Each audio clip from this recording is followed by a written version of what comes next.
she's our researcher, and she'll pull out ideas and concerns and really common points that we can put into a report and use for information purposes and also for advocacy with the government. So governments plural.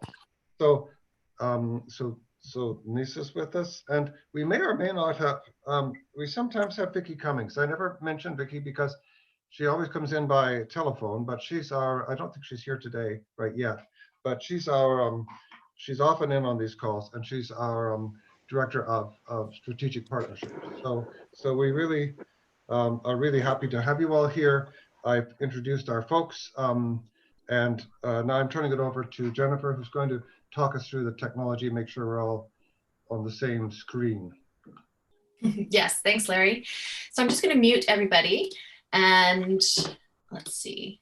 Hopefully not me. Okay. So if possible, when you're not speaking, it's best if you can mute, just so that we're not bleeding into one another. So as far as I know, there are a number of people here who don't actually want to participate in the conversation. They just want to listen in. That's totally fine. If that's you, then I would just say turn off your video and you can just listen in. I won't call on you. But if you do want to take part, please turn on your video. And if you're not able to turn on your video for some reason, then you can message me and I'll still call on you at that point. There is a chat option. So if you go down to the bottom of your screen, there's a little menu down there. Probably many of you are familiar with Zoom, but I'll just go through it for those who may not be.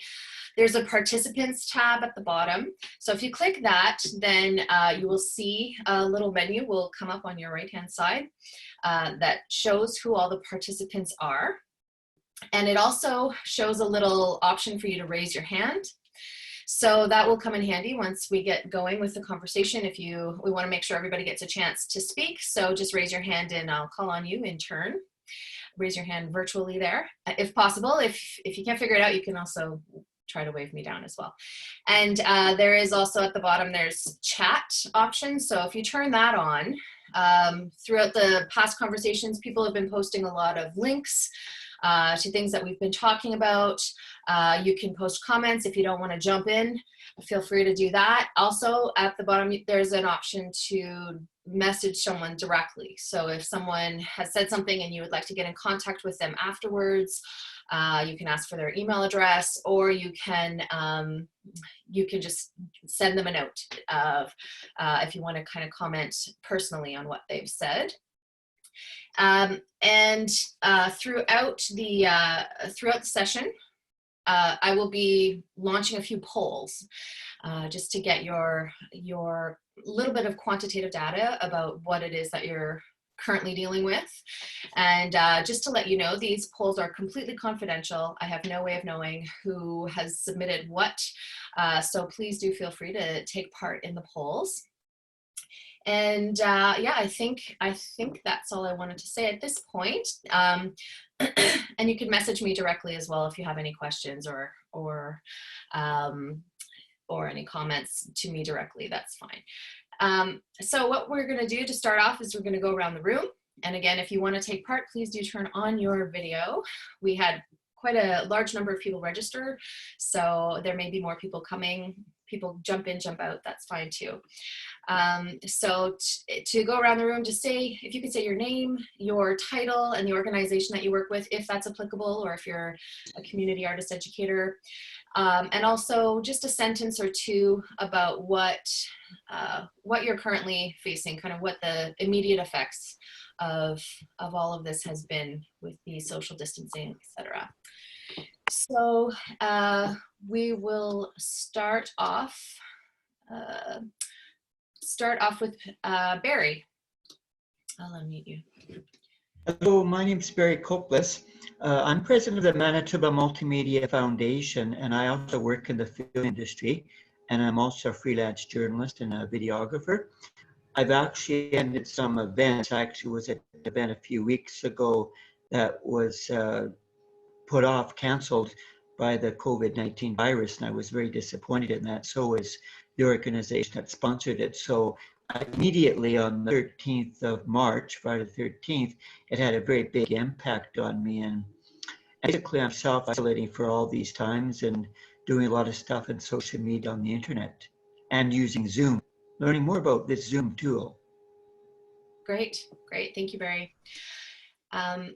Rachel from Creative Manitoba.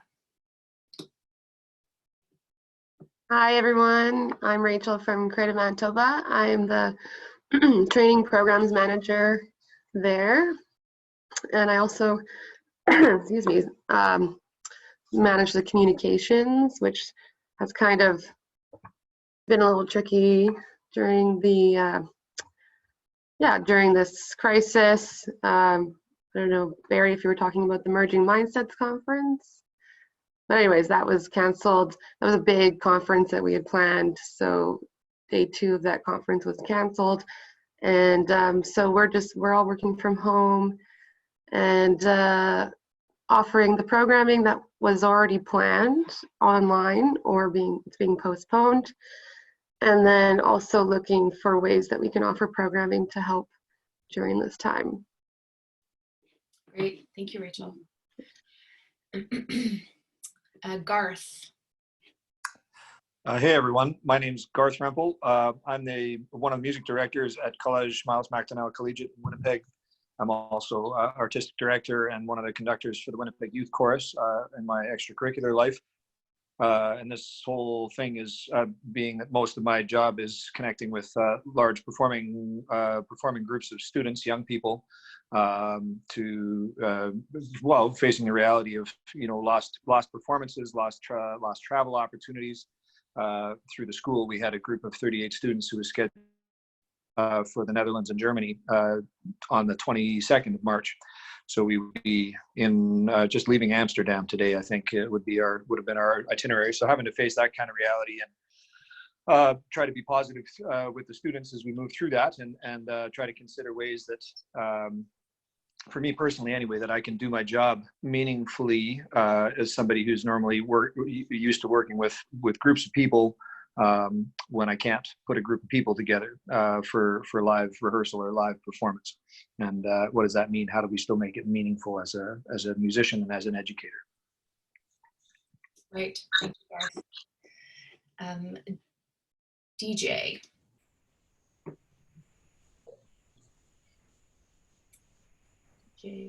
Oh, DJ's not there. DJ will be back shortly.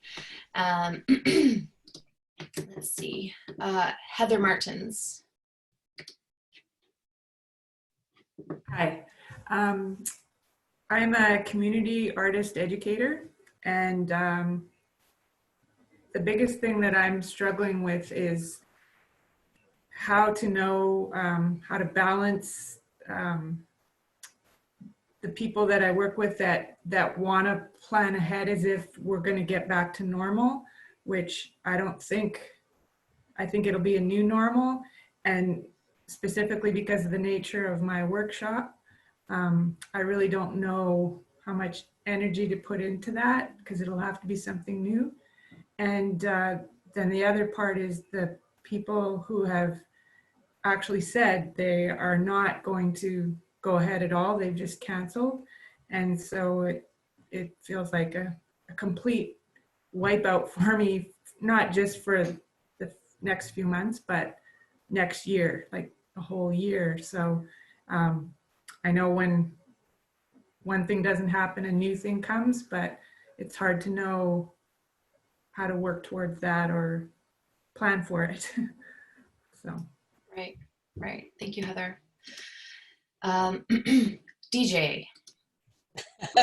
Hi, everybody. I'm DJ Oaks Monroe, and I'm a middle school band teacher at H.C. Avery Middle School up in Garden City. And I feel like I'm a little out of my league here, but just trying to figure out all this new technology and figuring out ways to provide meaningful learning and music opportunities. I think, Garth, you were talking about being used to having big groups, and I'm feeling a little bit about that as we look at the more long-term situation how to sort of switch my teaching over to thinking of teaching individuals in small groups and still nourishing young musicians and young human beings. Right. Okay, thank you. Jenel.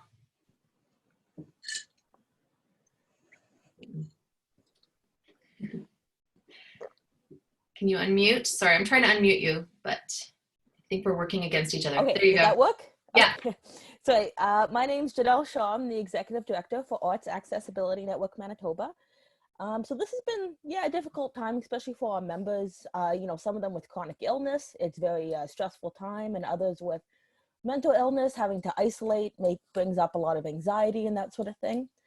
So I've been working very hard to try to connect people online and Zoom and offering phone calls, meetings, and putting all of our programming online instead. So we have some exhibitions that are coming up, so we're just going to put them online. We're starting an online shop. So yeah, just trying to put everything online. Thanks. Great, thank you. Jennifer Tomanek. Hello, I am Jennifer Tomanek. I am the Performing Arts Department Head at Grant Park High School.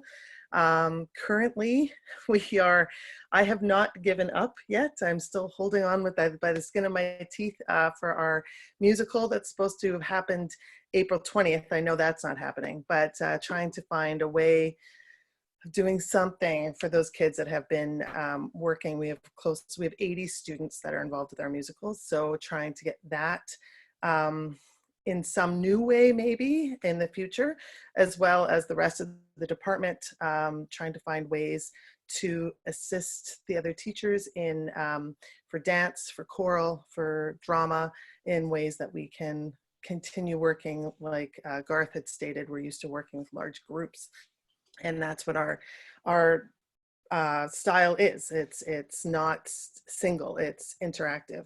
I actually have a Zoom conference at 1 o'clock with my drama class to do a weekly warm-up, but from there on, it's a new normal, like you said, and trying to just figure out what to do for my department as well as for myself within this. Great, thank you, Jennifer. Jewel. Hi, I'm Joyce Clouston, and I'm a elementary music teacher in St. James. So we've had lots of changes. Festival performances ended, which was very disappointing for my kids that worked, so hard for those 3 months getting ready. And I'm also the past president of our Manitoba ORF chapter, and our national conference got canceled in April. Which only happens every couple of years. So it was very heartbreaking, not only for us, but for that committee there as well, to all the hard work. It's here in 2 more years, so we're looking forward to that in 2 years, but it's hard not to have that going on now. And just trying to adjust to getting lessons up online. We're learning Seesaw, which I got my account on Friday, and trying to work through that and trying to get things onto line for that has been challenging. And when you're used to working and seeing 140 or 50 kids a day, and now all of a sudden you're home by yourself and you're not seeing those kids, it's hard. And not all my kids will have access to internet as well. So trying to figure out how we can get to those kids so we don't lose them in the process as well. So it's a little tricky, but it is, I think you're right, it's going to be a new norm when we get back. We're hoping that some of our performances for festival we can just do even for our own school, because they worked so hard on them, and then it was like pulled out right at the last minute. And so, but I think we're going to get through this. There is a light on the other side. It's still right now, I think, a bit of an oncoming train, but it will slow down and we'll see the other side soon. So just trying to keep positive. Thank you. Joanna.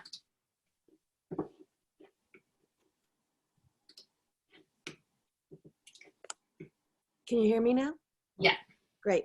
I'm Joanna Black, and I'm a professor at the University of Manitoba. I teach visual art education and relate it to technology sometimes. What we had is we cleared out our offices last weekend, and We were told that we still have our due dates for marks, which is tomorrow. So I'm under the gun, so I'm going to have to leave at 1. But we're told that we won't go back to work until September. So we have all online courses if we choose to offer them. I'm choosing to offer one in the summer if they accept it. So it's all up right now in the air because they were scheduled, but they're just going to, I think, go with a number that they can with new norms. And I won't see students. I won't be able to get into the office until September. So I've had to take all my work home. Wow. Okay. All right. Thank you, Joanna. Joyce. Hi. Are you able to hear me? Yes. Okay, that's great. So I'm actually a writer, and so a part of my work, I have 2 parts to my work. One is writing, and I'm just working on a publication now through the Manitoba Arts Council, and so that actually is able to proceed actually fairly well in this climate. But the other part of my work is actually, I'm a social worker, therapist, and so I work with a lot of people who are extremely stressed right now.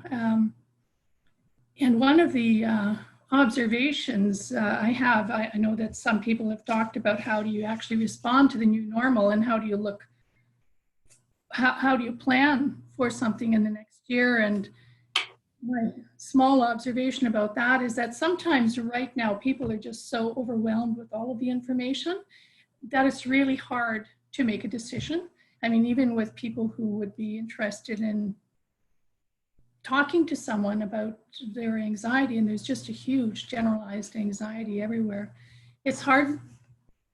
I send messages to people 2 or 3 weeks in advance and say, we're doing teleconferencing, no more in-person interviews, and closer to the time I'll check with you and see how you're feeling about whether you'd like to go ahead. It's just really hard for people to make any plans for even 2 or 3 weeks from now, or 3 or 4 months from now. So I think that that is difficult for all of us, all of you, especially people who are working in performance and in gathering people together, teaching students, which is huge and really, really helpful.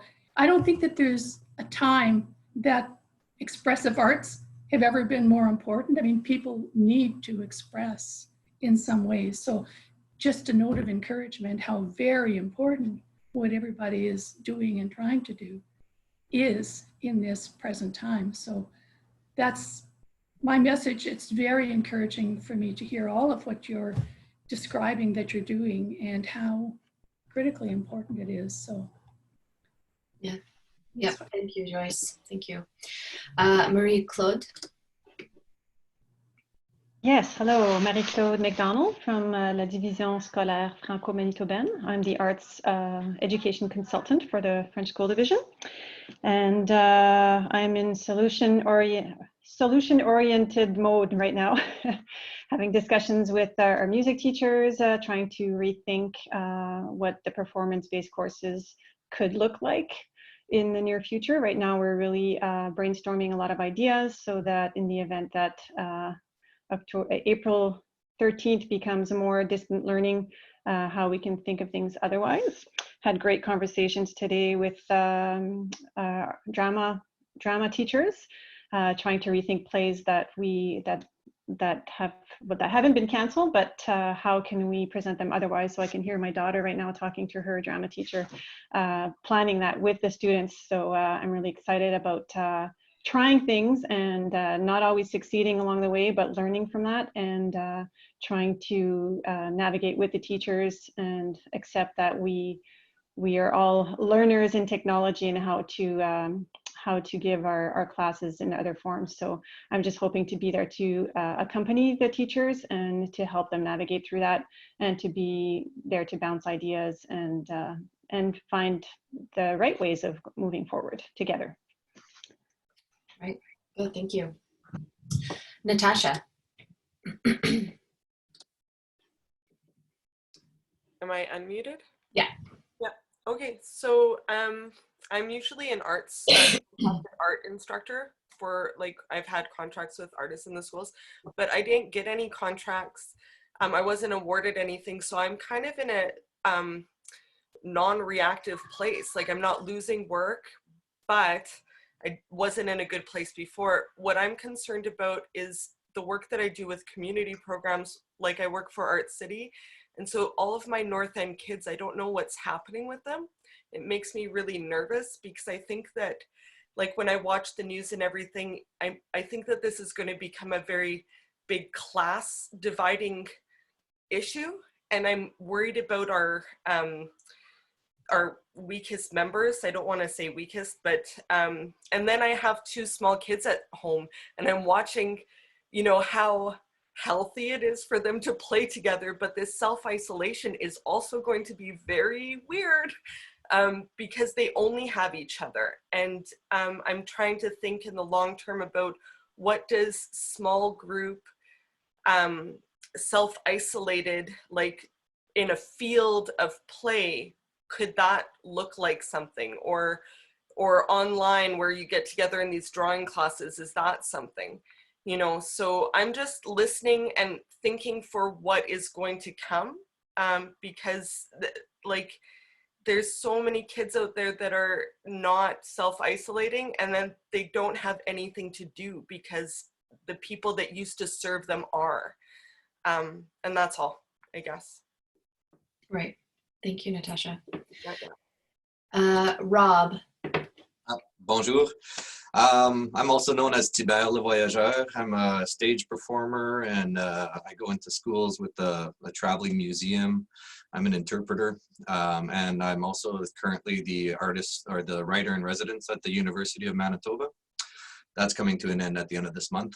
I've had a series of gigs canceled, festivals and schools, but I'm a voyageur, as you see behind me. So January, February, March, we're insanely busy. So I kind of am lucky as far as performers go.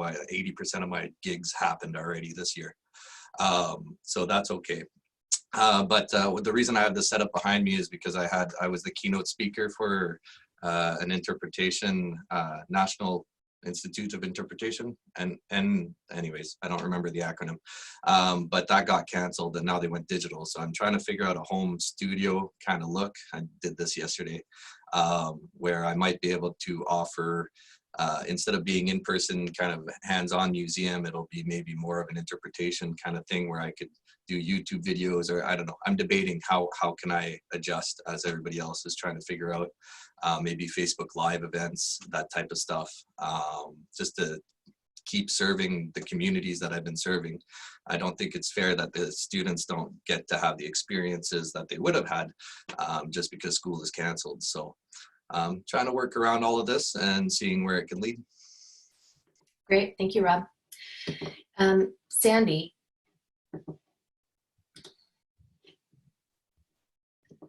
Trying to unmute you, but maybe you should do it yourself. Can you do it? There you go.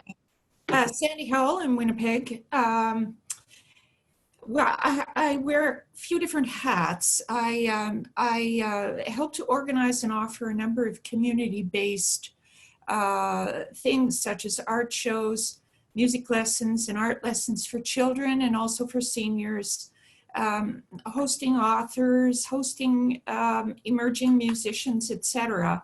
Obviously, anything in the immediate future around that has all been shut down and canceled. So, as with many others, we're kind of in a rescheduling crush at the moment, and a scramble and rescheduling into a future which is largely unknown.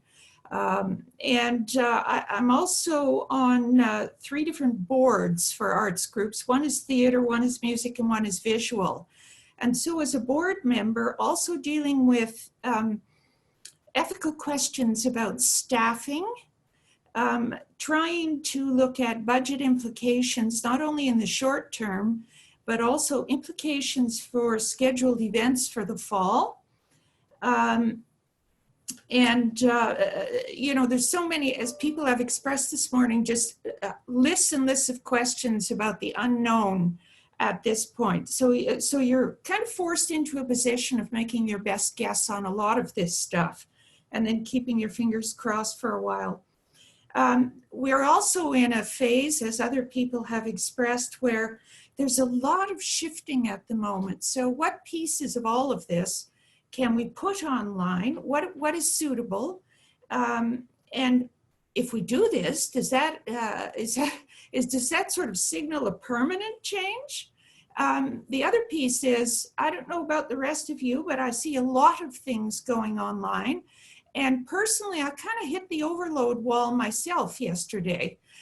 So there's questions about those kinds of lines in the sand. How much is going to end up being overload and thus ignored? So how much effort do we put in? And again, a lot of this stuff is about having a crystal ball, which none of us have. So, you know, at times I feel like, okay, let's just go to an hour at a time here and see what happens. So that's it for me. Thanks. Thank you, Sandy. And Tyler. Hi there, can you hear me? Yes. Yeah, I just wanted to thank the Network for Arts and Learning to host this conversation. I'm Tyler. I'm the divisional team lead for arts and music in the Seven Oaks School Division in Winnipeg.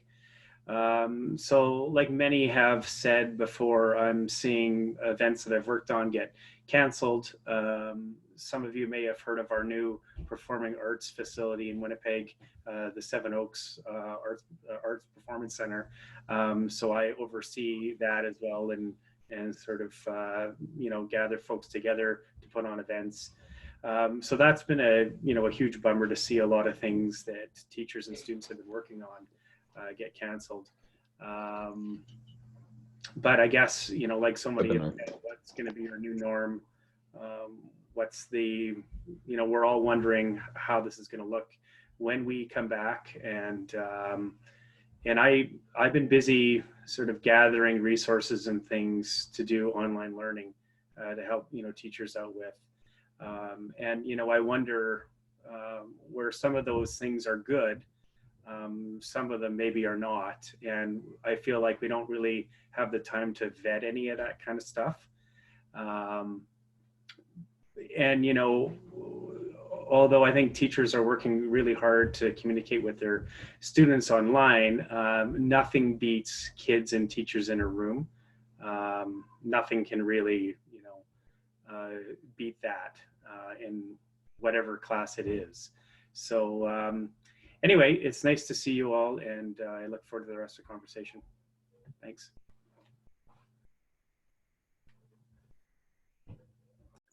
Hello. Says I'm unmuted. Sorry. Sorry, I was muted. I did call your name, David Cramer. Yes, go ahead, please. Oh, great. Hi, everybody. I'm sorry. I just got in so late that I was totally messed up trying to figure out what I was doing to click on. But I'm just, I have a couple of main applications for video conferencing or any kind of group chat. Audio only is possible too. And this is for writing circles. And being in the middle of about 4 different writing circles right now in Winnipeg, and also involved in the Editors Association and the Writers Guild. Obviously, we've had ongoing stuff we've been doing with face-to-face meetings, and now I would love to see everything just slide as quickly as possible into some kind of group chats. And this is, it's great information. It's great to hear there's so many other people involved in different activities, everything from schools to community cultural organizations. So I'm just keen to just get started. I don't have any particular concerns, but just curiosity, best practices, best software, and things like that. And also then I have private interests in music and to do with group, you know, even rehearsing with musical groups around the world, and so I have all kinds of interests, and so I'm keen to hear. Thanks very much. Great, thank you, David. I think I got everybody. Again, if you're just joining and you want to take part in the conversation, turn on your video if possible. If not possible, just send me a note and I will call on you. Hi, I was missed. Oh, sorry. Who did I miss? Stephanie. Okay, sorry, go ahead. Okay, awesome. So I'm just. Oh. Did you, oh, sorry, you're muted again here. Can you hear me? Yeah, now I can hear you. Yeah. Sorry, I'm just trying to figure out, it disappeared. Was it okay if I just not do the video for time's sake? Okay, great, 'cause I can't find it. So I'm involved in like 4 different things. So I'm the owner and artistic director of Divinity Dance Studio Productions, which is a for-profit mobile dance company. It's existed for 12 years, and basically what we do is we go into schools and daycares, community centers, recreation centers across rural Manitoba, and offer dance and fitness cultural education to all ages. That could be children, seniors, adults, that kind of thing. But in the past 2 years, we've shifted our focus to trademarking our programs and offering them as online certification trainings, just kind of like a, if you think of it as a Zumba, right? Trademark program in that sense. So in that area, I wasn't highly affected than our workshops or summer camps and those kind of in-person programming. But we do have digital streams of income. We already offer our classes online and through an integrated training system through our portal on our website. So it didn't affect me in that way. I was already preparing and moving all of our business for the most part to online anyways. So it was like maybe 20% of our business. My educators though, obviously have lost income because with COVID, I've, asked them to not teach, just to, flatten the curve. But all of them also are, a lot of them are also teachers. So in general, they may have lost income, but they have, a bit of a fail safe because they're not full, 100% performing or teaching artists. And then I have a consulting firm, and basically I do a lot of public art education. So in schools, once again, senior homes, that kind of thing. But I've also moved a lot of that online through online art classes. So once again, I've been really focusing in the past years on a digital landscape. So this wasn't a shock to me. It wasn't scary because I was already familiar with a lot of the software and had the right equipment needed. And then I'm also the Manitoba trainer for Maintaining Respectful Arts Workplace workshop with Cultural Human Resources Council. And so that unfortunately we had to, cancel a workshop indefinitely until, COVID kind of blows over. And we're not willing to offer it online because of the sensitive nature of the topic. So that's that. And then I recently started a not-for-profit with a board of directors last summer. And that entire for-profit or non-profit, programs will always be mainly online through digital certifications and trainings and classes. And that's a whole nother spiel, but basically the only part of my businesses or anything that I do has been affected is in-person teaching. But the digital thing makes me really excited because I think that from all of this hardship we were all going through, we're going to become really good at that. And I think that will open a lot of doors to people. Maybe they're seniors, people with disabilities, but I'm a person with a disability, so I've worked from home for 15 years and have already experienced a lot of isolation in my life because of my chronic health conditions. So like I said, it doesn't stress me out, but I would love to help anyone in this conversation with any of that stuff and troubleshoot, because we're all in this together and we're stronger together. So yeah, thank you. It's great. Thank you, Stephanie. Is there anyone else who we've missed in this kind of introductory part? Pipe up or not? Okay. Larry, did you want to move on to the second question? Okay, yes. Yes, because I'm hearing at least 3 of you were talking about stress and anxiety. Jenel and Jewel and Joyce, I think, all of you were mentioning, they're saying words like stress and anxiety and generalized anxiety. And what I was sort of hearing was your way of thinking about how you can help your clients and students who are very anxious and so on. But I want to ask you, how are you doing? How are you emotionally coping with this? I think that's very important. If we're going to maintain our own mental well-being. So can I check in with you on how is this new reality affecting you emotionally?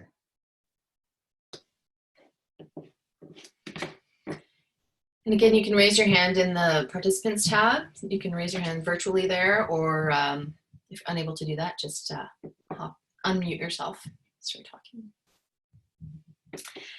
Yes, Jenel. Well, for me, it's kind of funny. I find that it's a bit of a silver lining. Because I'm working from home, I'm able to be out at my parents' place, which is just outside of Lac du Bonnet. And my parents are, older, and one of them is not doing so well. So for me, it's kind of been a blessing because I've been able to be closer to my parents and be able to spend time with them while all this is going on. So it's weird to say, but I've actually been enjoying it. Mm-hmm.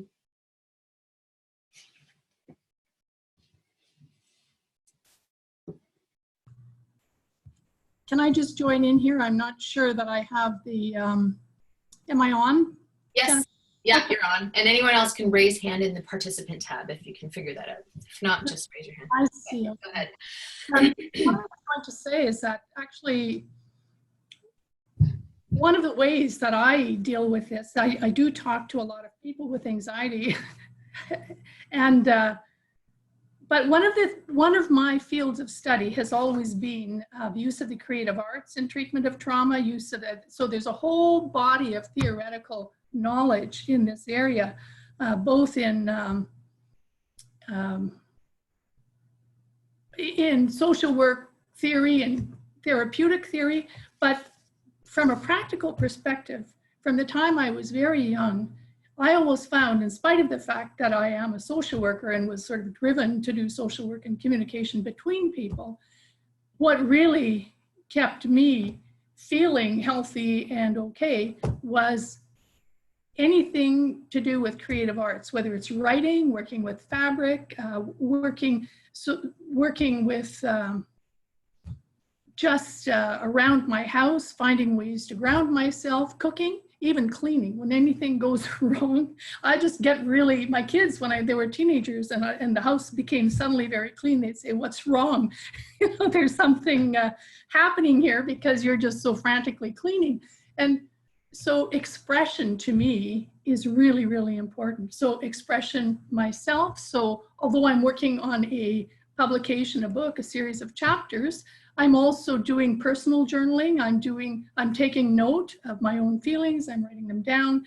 And that's really, really important. And also just trying to also think about pulling out projects. I also write letters to my grandchildren. I invite them to talk.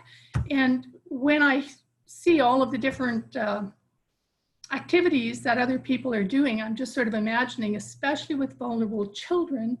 I worked in the Winnipeg School Division for about close to 15 years. And so I spent a lot of time encouraging expression of children, particularly children with in the inner city who had few other supports. So right now I have lots of thoughts swirling in terms of connecting how some of you, I mean, just for example, the person who's doing, I'm sorry, I didn't get the name of the person who's doing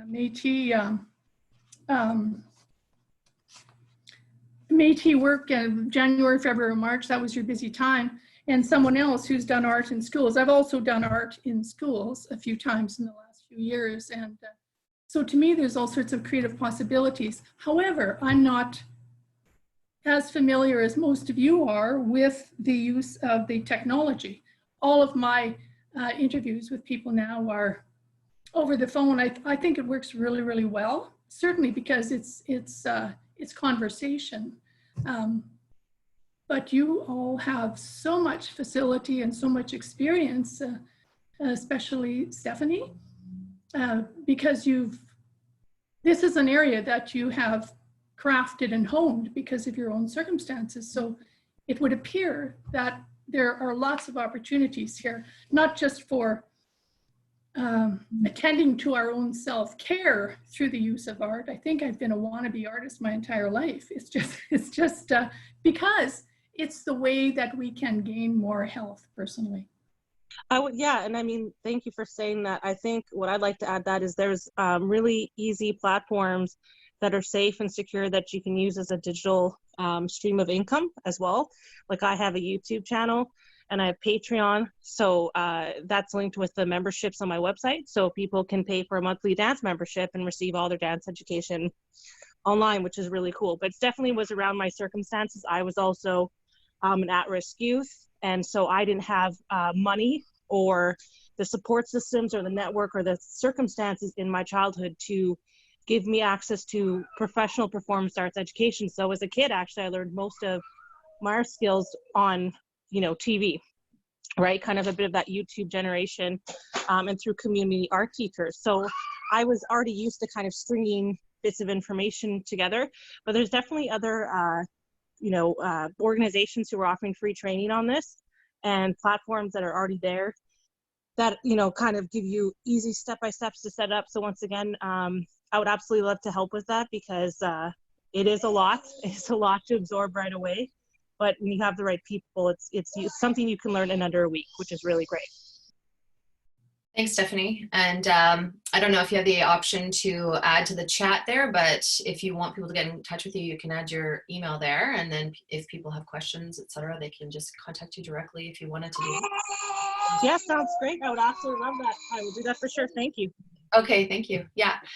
Garth, you had you have your hand raised. Go ahead. Yep.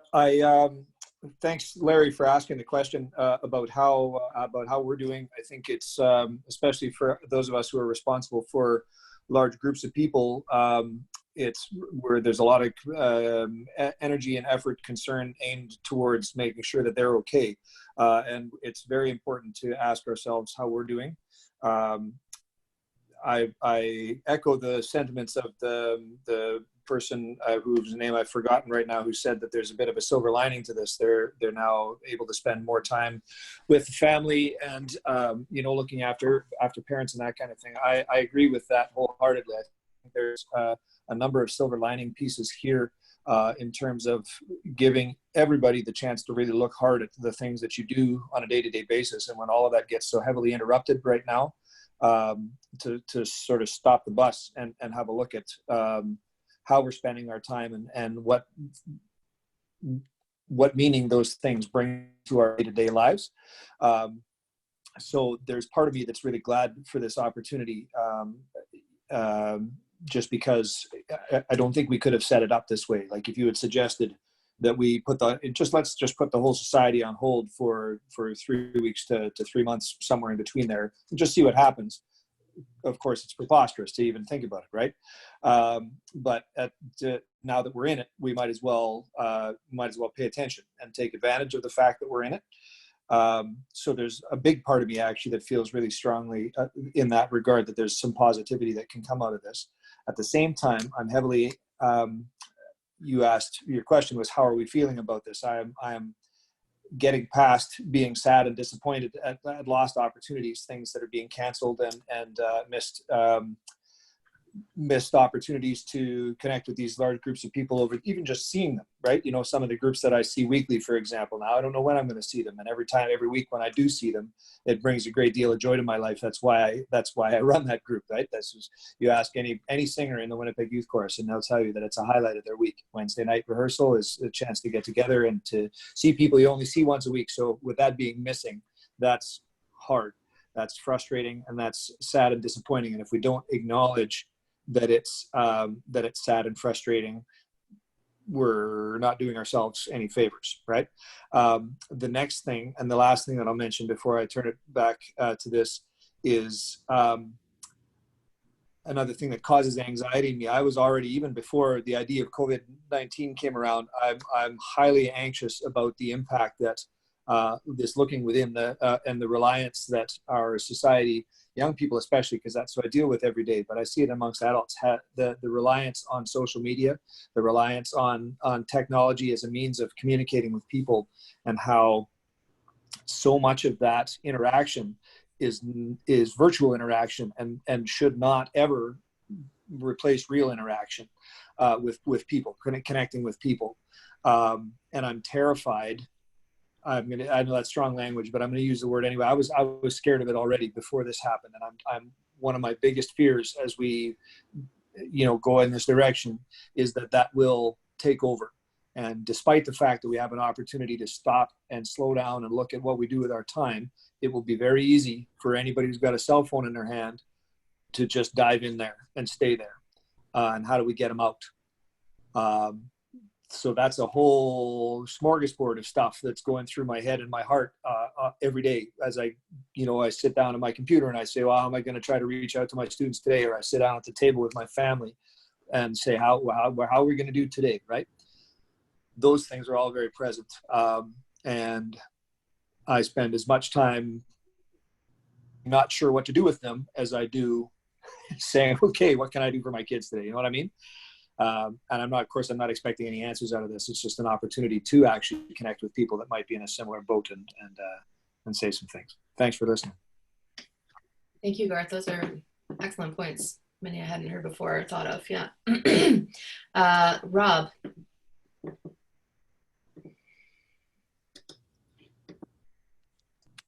Yeah, and there I am. I just want to, Garth, I agree. The talk I was going to do as a keynote speaker was to be getting away from technology, and I was going to guide a group of 300 people for an hour without a PowerPoint based. That's what I was hoping to talk about, but now I'm doing it online, so we'll see what the subject matter is. But I wanted to say just on Larry's kind of question. So I'm in quarantine right now, or in self-isolation, because we took on an artist that was in the States, a friend of mine who was busking in the States. He got in last week, so we're in day 7 now since he's gotten off the plane. And he's staying in our house. Myself, because of my situation, things are going fairly well, but I'm seeing this artist friend dealing with depression. There's a whole series of artist friends in Manitoba where we've had conversations like, what's the new career choice? What are we going to do with our time? So I just wanted to suggest to anybody here in this group discussion, if you have the ability, or if you have a contact from an artist that you've been working with in the past years, just give them a call. Let them know that you're still interested. Even though there's no money, the government's going to be supplying most of us gig workers a certain amount. Although we don't get unemployment, there's going to be something coming in April. So we've got 2-3 months where we should be able to sustain ourselves up to a certain point, but really the darkest part of it is the lack of need, or the feel of lack of need for a lot of these folks to switch over to a digital platform. Might be possible, but also just to be known that, there's still arts administrators out there. There's still people in schools that are trying to work things out. It'll just give a message of hope to the artists that are really isolated out there because all their gigs are canceled. So I just wanted to send that out there. That's pretty much it. That's true. Thank you, Rob. Joanna. Yeah, hi. I don't know if I mentioned that I work at the Faculty of Education, so I'm really concerned with the youth. And so, Garth, when you talked about, the silver lining, I think that one of the silver linings for me, and I watch my daughter, she's almost 15 now, is that she's gaining some self-independence from doing online work with her teachers. And the teachers are so dedicated at her school, and I just want to shout that out, that I'm seeing that they're so concerned, they're so supportive, and they went right online right away on this. And so I do see that silver lining there. One of my concerns, though, when this is all over, and who knows, like as I said, the university is doing online till September. They told us not to basically come in till September. So one of my concerns is that we're shifting not only in the K-12 schools, but at the university level on online learning. And as I forget, I apologize, someone said before, there's nothing like students at any level, whether it's higher education or whether it's kindergarten, being within a group and interacting and learning in that way. So my concern right now is that with this online movement, that the people in administration at all levels will say, hey, we've done this. They won't say we're saving money, but they will be saving money if they go online more. And that this might be a push in the future with people in politics and with people who are administrators at the higher educational levels and within K-12 systems. And so I think that when this is all over, we have to watch for that. Great. Thank you, Joanna. Yes, Jewel. I will unmute you. Yep. Okay, thanks. So there are lots of positive things that are coming out of this. I mean, I think that with these young kids here who are very social and on their social media, etc., that the way for them to express themselves in ways that they haven't been able to before. For some of us who, I'm fairly tech savvy, and when I can't figure it out, I just call to my daughter and she goes, okay, no, I can do that, Mom, and she shakes her head at me. I think I'm just stressed for those, when you asked the question about how I'm coping with the stress, I think I'm more stressed for the kids that are just, maybe they don't have the access or they don't have the family support that not everybody would have. Whether they don't have the iPad or the computer at home, or they have parents that aren't necessarily being as involved in this. Because I know that in our classrooms, we're not seeing responses from certain families because we just know they don't have that family support and they're just sitting at home and, playing on their video games and stuff, which is a little stressful.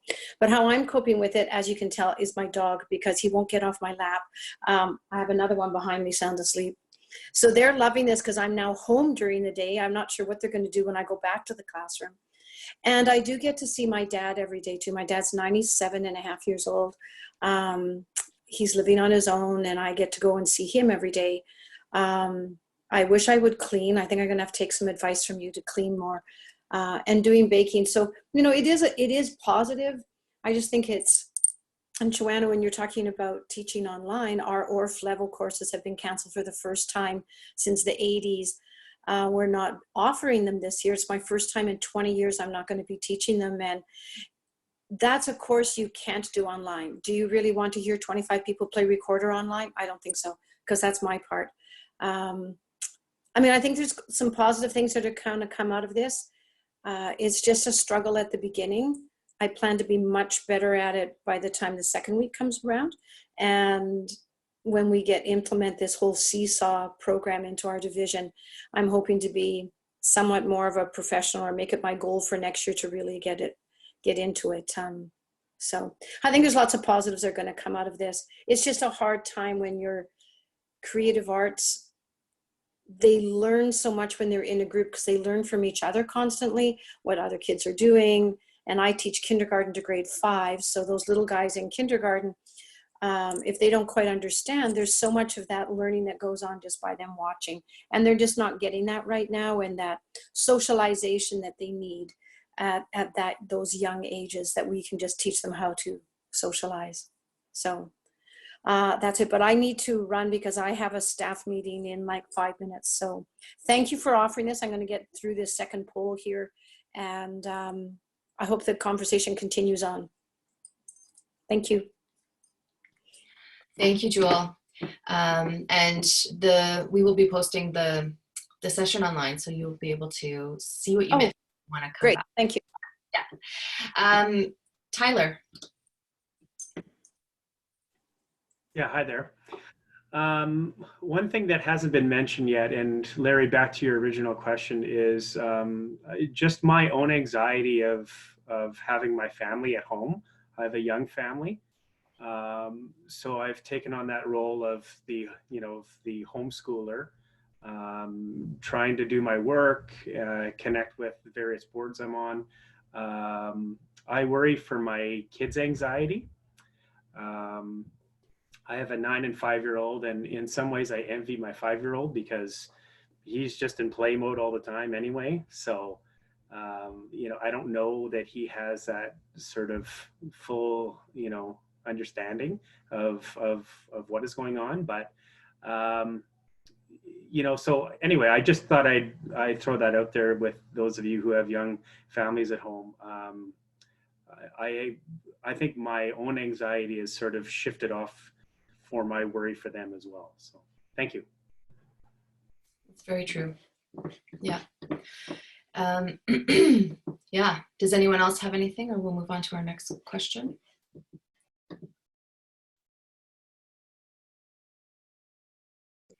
Hi, can you hear me? Oh yeah. Hi, Stephanie. Hi. So like I'm a mother, I'm pregnant, and that's a bit of stress because I can't go to most appointments I need to. because I have chronic health conditions that make me high risk, and then having a toddler at home and the risk that it would take for me to go and do any in-person teaching, and how, you know, I could bring that home. But I've already gone used to working from home with having a toddler who was always only in part-time preschool or daycare. So it's more of just the stress of, hey, it's summer and they're shutting down all the play structures. And when you have young children, you know, there's really hot days, and sometimes your kids don't want to stay inside. So there's great cafes and play structures that are indoors that, you know, a lot of us moms who work in my area and are also artists would take our children to, and we can't because all of it's been closed down and shut down. So I think working from home I love, but I've always been able to get out of the house, right? And have that kind of balance. So to go have that completely shut off and to be isolated as someone who's pregnant with a toddler at home and then working from home on top of that, and then my spouse is gone because he works in the grocery stores. He's a truck driver, so you know, he's gone 15-hour days, so then it's more pressure on me, and I still have deadlines for our grant applications and, you know, work I need to do that doesn't necessarily care that coronavirus has happened. So there's still things that I have to take care of. So I think, you know, like I said, having that increased stress and not being able to see any family and your friends, most of them have lost their employment, which is another, you know, layer of stress, and not being able to hire sitters, right, because the health risks. So it's a huge challenge being at home and being responsible for everything all the time. But other than that, like I said, there's a lot of you have said is there's a lot of silver lining at the end of this with digital literacy and the things we can do in the arts world with it, but it's definitely not easy being alone all the time. Yes, thank you, Stephanie. And I think Rachel has posted a document that talks about video conferencing options. That's very helpful. Thank you, Rachel. And actually dovetails nicely kind of into our next question. And Larry, I don't know if you wanted to. Sure. I just wanted to thank everybody for being very open and sharing these things with us, and for giving us a lot of insight. We've done now, this is I think our fourth one that we've done, Jennifer, and we are not hearing the same thing every day. Each discussion goes in a different direction, and I'm finding a lot of positivity in this conversation, in spite of the really serious problems people are facing. And the other thing is, every time I participate in one of these, it strikes me all over again how absolutely enormous this thing is that we're in right now. Like it's the world. It's not that we have to stay home. It's the world is staying home. So it's mind-boggling. It really is. And I find these conversations kind of bring it down to reality, to facts, to how individual people are coping and are coping somehow. So thank you for sharing that. We really, you have already mentioned. I mean, we're going to try not to go too much longer, right? We've done an hour and a half. We could maybe go for another. Is that right, Jennifer? We've done an hour. An hour. We've done an hour. Sorry, Yeah. We've done an hour. So we'll go not more than another half hour, because we'll let you go and we have another. Guess what? Webinar to attend. So, by the way, the webinar we're going to be attending is through Business for the Arts, and it's a conversation, or I don't know, a presentation by the Federal Minister of Culture. And so we'll be taking notes, and we'll be finding out if it's recorded, because he's going to be asked questions like many of the questions you've been asking already, and maybe he has some answers as to, you know, when money comes out and what kind of supports there really will be.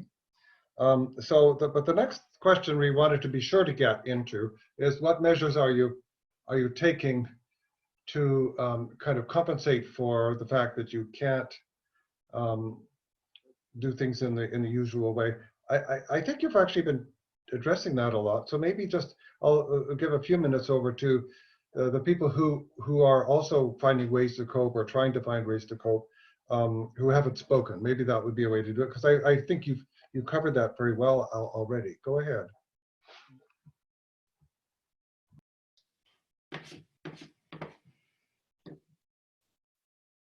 Yes, Conrad. I unmuted here? Yeah. Yeah. Hi. I guess I'm coming at things from a slightly different angle. I'm with the Manitoba Chamber Orchestra. So we're not teachers ourselves, but we have a education outreach program.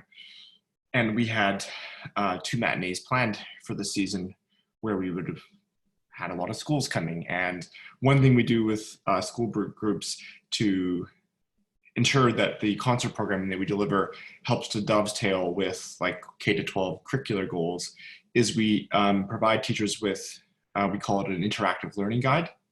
And it uses the learning butterfly, I think that's what it's called. I don't design it, educators on our board do. But of course, now that these shows these matinees are suspended, we're trying to think of ways to continue to accommodate teachers and parents, and students as they're being taught remotely. So I just wanted to sort of at this point, before people are having to leave this conversation, just sort of make an open offer that, or at least draw people's attention to the fact that we have at the MCO these interactive learning guides that we've developed for probably a dozen of our past matinees and some of our upcoming ones. They are oriented around the music that was presented at those shows, but we also have archival recordings of those shows. So I know, as someone else said earlier, there's just almost an oversaturation of digital content and attempts to, to deal with the situation in digital ways. So I don't want to overload, be contributing to this oversaturation, but if people are looking for creative ways of connecting with kids, that's, feel free to get a hold of the MCO. We would love to provide you with some of our interactive learning guides, concert recordings, all of which, as I say, are sort of oriented around the learning butterfly and the K-12 curricular, system. And also one more thing about things we're trying to do to accommodate teachers in the situation. We do have a musician or possibly musicians who are willing to offer some online sessions with activities for kids. I know some of you are already doing that, so that may not be useful to you. Yeah, just something to be aware of. Like, we're trying to help teachers right now. So if you can think of a way in which the MCO could help, or if the things I'm saying sort of are ringing bells for you, get a hold of me or get a hold of the MCO. I'll probably put just a link in the little messenger chat that we're all involved in here. I'll send you my email address and maybe send you some links to things we've done. And yeah, we want to do what we can to help teachers right now. That's great, Conrad. Thank you very much. And any kind of links that we're getting, we've created a page as well of resources for the sector. It was in one of the emails that we sent out, but we continue to add to that. I don't know, Caitlin is actually doing it. I don't know if you want to, she's just added the link there. Do you want to talk about it a little bit? Yeah, so I added to the chat box a link to the page that we prepared that features resources that we could find, both be it a financial resources for folks in the art sector and also learning resources. So like skill sharing websites, websites that share educational resources. I've tried to make sure that they're mostly free resources or things that are like limited time offer free right now. So feel free to check out that. It also does include some resources specific by provinces and cities. And if anybody has any other resources that they'd like me to include on the page, I will also drop my email address. So feel free to let me know about those. That would be appreciated. Yeah, great, thank you. And if anyone adds them to this chat, we can follow up there too. That's a immediate way to do it as well. Stephanie. Oh, hi. So I listened to a lot of everything that you guys are all saying, and I think I'm not too sure how many of you have explored this as an option, or if any of you are individual performers or work with individual performers or small performance troupes, but there's definitely ways to stream your shows and receive continued residual income from that. I'm not too sure how many of you already do that, have explored platforms like YouTube. but that is one option. I would love to help anyone who'd be interested in finding out more about how to monetize their websites or use merchandise and different ways of fundraising and crowd campaigns to get their shows up or to finish new shows they currently have going. I do believe there's some resources right now that I was looking into where there's a few organizations who are actually, I guess they have a grant or relief fund where if you want to put on a show through their Facebook page, and I think they're doing like a live stream Facebook show. I have to look into it again, but there's actual funding for that. So you can apply and do a 3-minute showcase or something like that, and you get paid for it. So there's other ways. Like, I think what I'm saying is, like, I've never looked at my arts community as just Manitoba or just Canada. Most of my clients have always been, you know, different provinces and, you know, different countries in the world. That's where I get a lot of my digital income from. So I would definitely encourage that, and because I know a lot of us have had to completely shut down our shows completely. So I would say that's something to explore. So if anyone wants any resources on that, I'd be glad to speak with them after.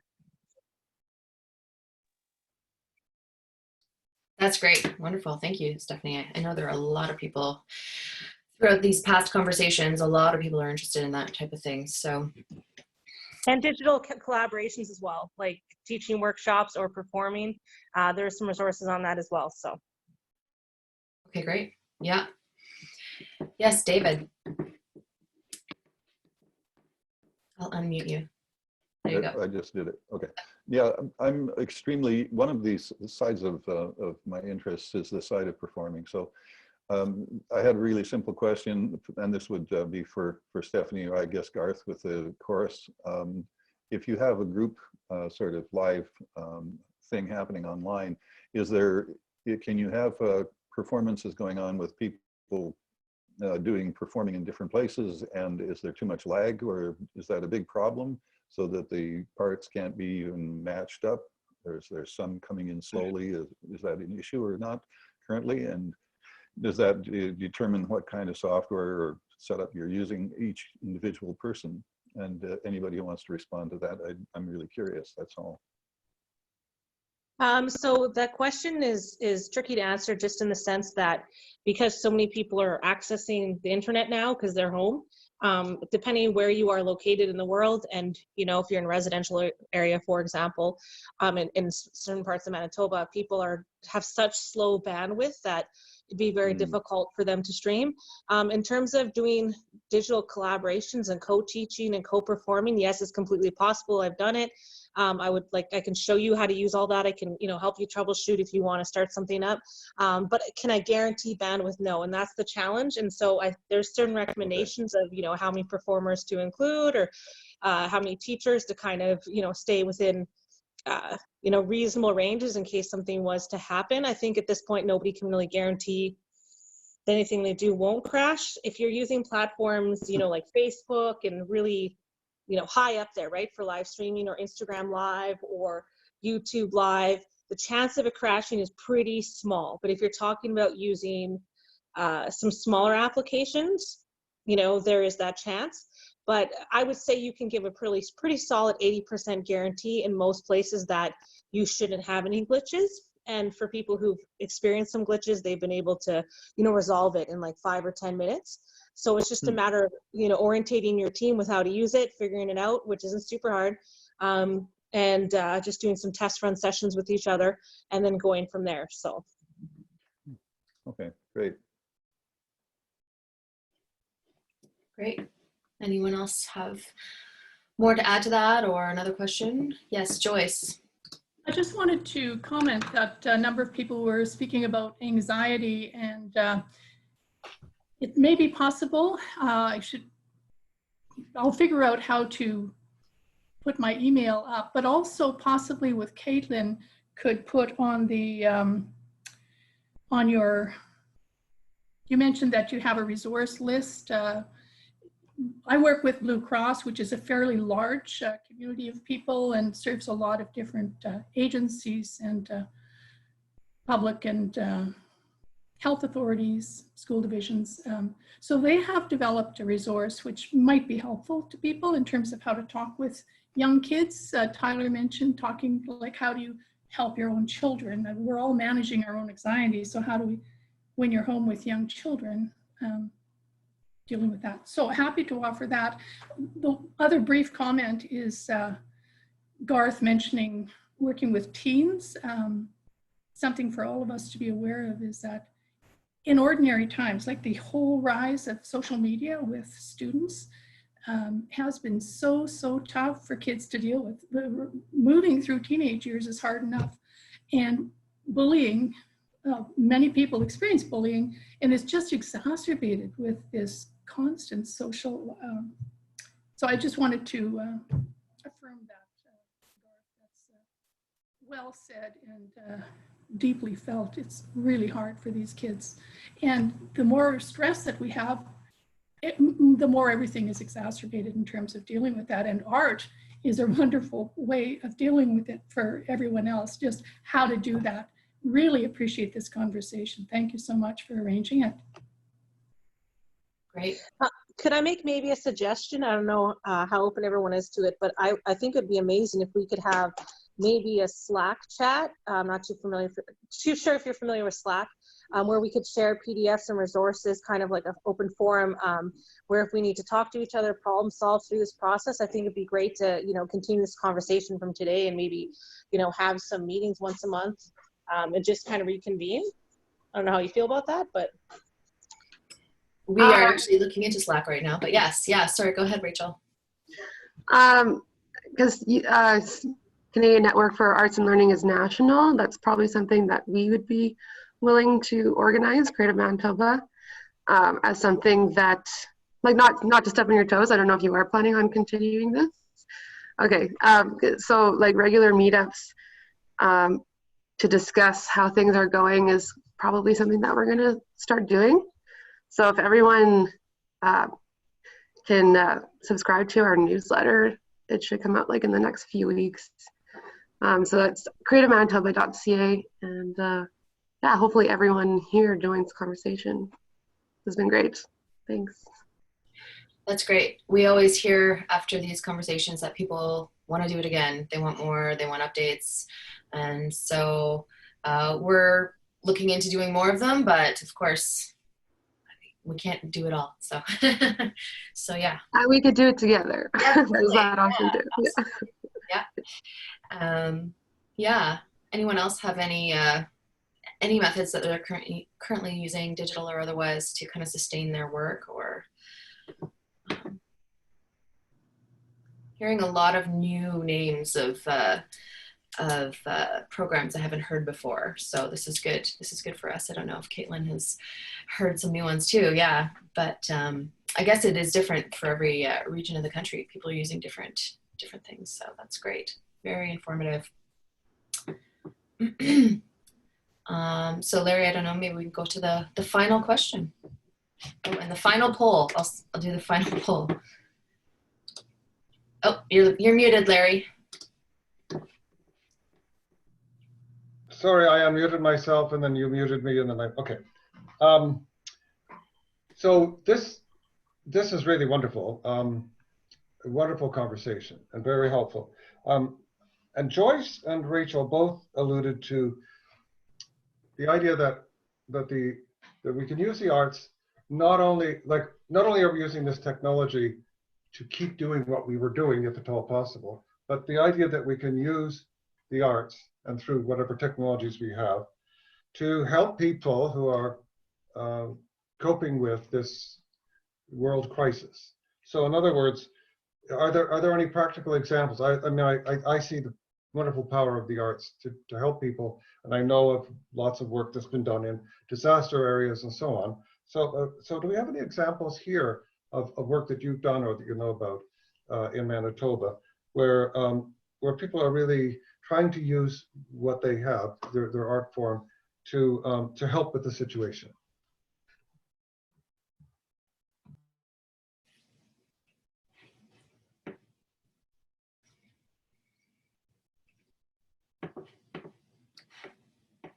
Yes, Jenel.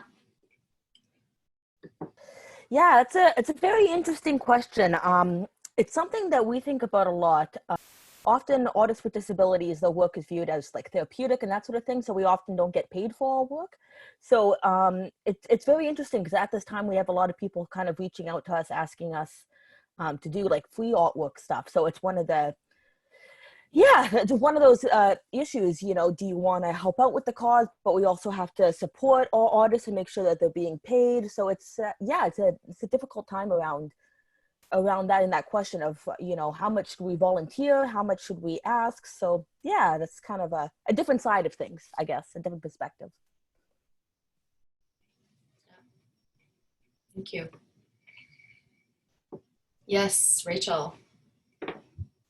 I don't know if this is what you were asking, but a few cool things that I was involved with was I took part in this photography project that a photographer was doing, going and taking pictures of people on their porches with like a long lens, which was really cool, in exchange for you donating money to Winnipeg Harvest or a charity of your choice. I did that, which is cool. And then also a friend of mine who's in a band made a music video where they sent the song to everybody and everybody danced to it in their pajamas or whatnot. And so they're putting it all together. So just fun ways of looking at it and creating art out of it is kind of cool. Yeah. Yes, Joyce. Comment in response, Larry. That's a really good question. And I'd really like to think about that a little bit, just because I think that so much of what you're doing is so well, can be so possibly seamlessly connected in ways that we haven't quite begun to think about. And here's a wonderful opportunity of people working in all of these different sectors. And so can we be thinking about that really seriously? Because I mean, I am totally committed to the use of the creative arts in terms of how to support people, how to support inclusion, how to support teens as they're moving through these times where their isolation may be exacerbated, and how are we going to get out of this? So if we can consider how we can continue to be reflecting on this, because I think that that question really can, it's like the threshold to a whole different way of thinking and being able to promote new ways of dealing with this, which is so essential right now. So we'll figure it out, right? Let's be in touch, let's figure it out. But it takes a little bit of time to be kind of really working on how to do that. But I think that all of you are so absolutely essential to providing the healing in our communities and society. So. Great, thank you, Joyce. Stephanie. Whenever you press it, it always surprises me. Sorry. On the screen, you gotta press the buttons. So I know I keep going back to it, but I was a performance artist for a long time, and I worked in a lot of different areas. So I'm not too sure how many of you, if you have a larger performance arts company like an orchestra, actively record every single performance you have a rehearsal. But I know I keep going back to the YouTube thing, but you'd be surprised how many people will watch like an orchestra, video of a show that's like 5 years old. So it's another way to give income to your videographers and photographers by, putting those, videos on YouTube, for example, as residual income and giving them their cut based on the views and how much money you get for your membership. And then once you reach a certain amount of followers on YouTube, then you actually, you become premium and people can pay for memberships. And you earn like another tier level of income, which is pretty amazing. There's actual 19-year-old performance artists who are making like $20,000 a month through their website and these online platforms. So they're really underestimated. Sometimes it don't work. Sometimes people do all the right things and they don't make a ton of money and it's not successful, but there is that potential there. So going back to the youth, how I learned how to use computers was I was a kid in a small town. There's absolutely nothing to do. We had a little computer and we would play around with it. So as much as I do agree that it increases the stress, I think it'd be a really great way to engage in the community and figure out who are the people in our arts organizations that are not currently engaged as members, whether it's by being an audience member or as an artist, but really kind of trying to find those segregated populations of people and get them to, you know, create committees or peer advocacy groups or get involved in their arts practice in different ways. So I think in that sense, I would say like apps like TikTok, Rachel, there you mentioned doing a dance. So I would say a lot of DJs, musicians, and dancers who are under the age of like, you know, 35 are using those apps to connect with the younger generation in a really positive, healthy way to use, to offer free dance or free art classes. There's YouTube stars who, you know, do educational videos for kids on there, and they're quite successful. Even moms with their toddlers just playing with them, and they get tons of views. So once again, I know I keep going back to that, but I would love to show arts organizations how to use those revenue streams and not, you know, necessarily rely on grants as a comeback. And in the meantime, you know, taking continuing education courses online and just becoming back sharper with business skills so that when we go back to opening up our doors as an arts organization, we come back stronger. Great, thank you, Stephanie. Yeah, I've seen a lot of artists on Facebook asking people to subscribe to their YouTube channels right now because they're really focused on that. I know you need 1,000 subscribers to be able to run ads or things like that. So there's definitely a shift there, certainly. Natasha. There you go. I was just, I was thinking about that. My brother-in-law told me about a moccasin beater who's doing tutorials online. And it just occurred to me while Stephanie was talking that, yeah, if we just all go around and click on all these tutorials of our local artists, we will make them money. Like maybe that's something that we could do just to keep their pages going. But also to the other lady that works in the arts accessibility, Inclusion Manitoba has a program with Art City that I do. And they just emailed me while we were chatting about having online art sales, or not art sales, art shows. But we've always participated in the, well, we've tried to participate in the arts, what was that? The local art big sale where 100% of the proceeds go to the artist. I can't remember what it was called, but they're on hiatus right now. But there could be ways to do these sales, like even to transform, my artists are so beautiful. I keep thinking we could get fabric printed with their art and make pillows and sell pillows or sell bags or something. Like there's so many opportunities, like Stephanie was saying, that I wouldn't consider before because we didn't have the time to. But you know, polishing up our skills and figuring out how these things work and encouraging the people that are online and helping them make money. All of these are available to us when we have more downtime at home. But anyways, that's all I was thinking. Yeah, yeah, thank you, Natasha. Rob. Yeah, I just wanted to comment on the YouTube stuff. Part of the problem that I had in the past with YouTube is the commercials. What I do is specifically for schools. I don't really want to advertise products to the children I'm doing workshops for or doing performances for. So that's, it made a cutoff there for me. So my solution was to approach La DREF, which is the French Resource Educational Center, which is run by the province. Of course, it's serving a minority language. So they're still going on. I put up their link. I've got something with them right now. I'm working with other artists too, French-speaking artists in Manitoba. One of them's a rap artist. Another one is he draws. So we're starting to develop websites specifically for Manitoba schools that will be distributed through the DREF, and they do pay a yearly amount for whatever they put up on their site, which is a nice amount. So if you know any artists that fit that bill, you might have in your networks that are multilingual, not just French, I'd be more than willing to work with them. It really comes down to a contract that you need to sign with the province, which is a really expensive contract, but I've got the contract. So any artist that wants to work along with me, we'll work out some kind of royalty deal. And then we sign up with the province, and they're hungry for digital resources just like everybody else is, but in this case it's paid by the province. So if anybody fits that bill, send them my way. We can develop this over Skype. So yeah. Wow, that sounds fascinating. Great, thank you. Danny. Hi.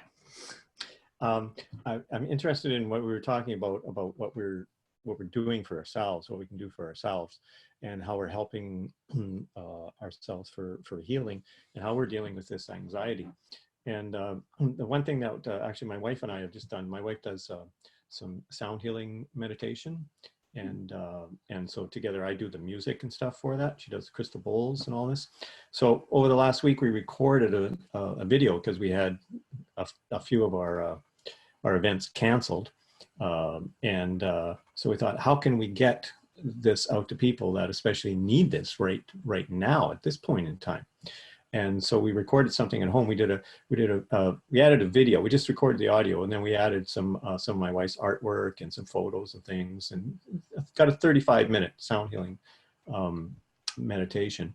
And then we sent that to that link I put it up on YouTube to our subscribers that are on our mailing list. But then I took just the audio and I threw it up on my Bandcamp account and put it to $0. And so it's available, for people to go there, and at least it's something that we're contributing. And if they wish to donate, they can do that. And a few people have, which is great. But the idea is to be using our gifts, our talents, what we can do to help ourselves. I mean, it helped to calm us down doing it, although it was a little frantic getting it all ready and done, but added a bit of tension. But the result is that there's something more rippled out in the world for some calm, some healing energy. And especially me, I was an educator for many years, teaching music, mostly part-time, and knowing what teachers and educators are going through with all this and are concerned for the kids. And it's like, educators can access this, and for some of your your high school students and that, maybe a lot of kids that age now are getting into things where they're trying to get calming. They're using calming music and calming techniques, and so those are the kind of things that we can kind of help to do also, and maybe play a little jazz too. Anyway, that's it. Thanks. Thank you, Jenny. And if you're able to maybe post the link in the chat, then we can add that to our resources, etc., and help spread the word a bit. Stephanie.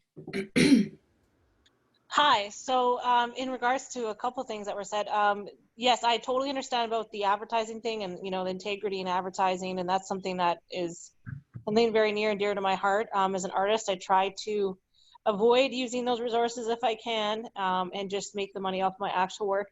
YouTube's just one example. Patreon is an ad-free platform that works just like YouTube. It's kind of like a mix of Instagram and YouTube. It's pretty cool. So I would say check that out. I won't explain it because it just takes too much time. But there's also Twitch TV. There's a lot of kids who are gamers who are on Twitch TV, and they're already accessing things that necessarily, aren't so appropriate. So my point is, even if the platforms themselves aren't necessarily like the most integrous things, this is our chance to, put some really positive vibes into it, some really positive education, and kind of flip that platform on its head, because the kids are already on it, right? TikTok, Instagram, Patreon, and YouTube are the 4 top ones. There's also Skillshare, but that's where most of the kids are hanging out, other than, Snapchat and Twitter and so on. So that's where, like I said, if you're going to put education, you can put some of your feed there and then have the rest on another platform. But once again, it's just to get the awareness out. It's just to engage them.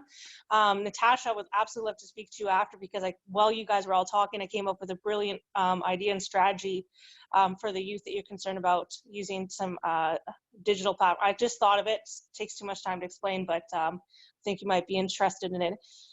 So just going back to that, like I said, there's different platforms for different uses depending on the markets that you're trying to infiltrate, and what the setup of your organization is, or your collective of artists. We talk about royalties and residual income. Somebody mentioned that about, I think I know the artist you're talking about as well, that you have a grant and that you need some artists. So please connect with me after as well, so we can follow up on that. Great, thank you. And so we've reached an hour and a half, which is great. And just learned so much today, and it was wonderful connecting with you. Kind of our last question really is, while you're seeing what we are currently offering, we're offering these sessions. We have a list of resources on our site. We're also wondering what else it is that we can do as a network, or we can look at potentially doing or providing for you. And you don't necessarily have to answer that right now, but if you have any thoughts or anything, we are certainly looking to promote everyone's efforts online. If you're doing online teaching, if you are doing online performances even, we can help promote that through our channels on our website, on our social media as well. We're happy to do as much as we possibly can to help the sector, of course. And yeah, what else, how else can we help? So I'm going to be sending a survey in the next day or two, and that will be one of the questions. What else do you think the network can do for you? And we're happy to collaborate with anyone. Creative Manitoba, amazing. But yeah, Larry, I don't know if you had any other thoughts to wrap up. I unmuted myself. Yay. I just want to thank you all. This is it's really been revealing, and